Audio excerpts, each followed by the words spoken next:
αγάπη μου, κάτσε από εδώ.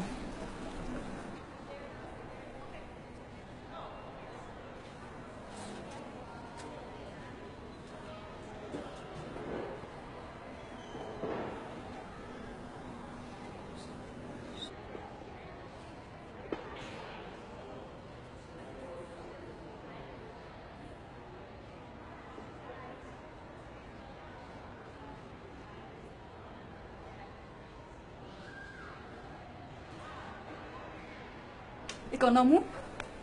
Και εσείς. Ο γιατρός είπε όρισες.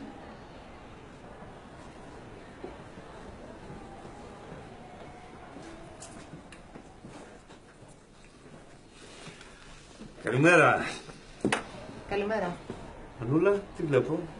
Ομόρφες μετά την επέμβαση,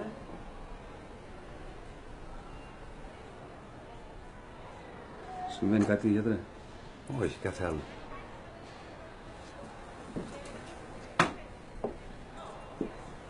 Να σας γνωρίσω τον Τζαφάρ. Είναι ο δότης μυελού των οστών για την Άννα.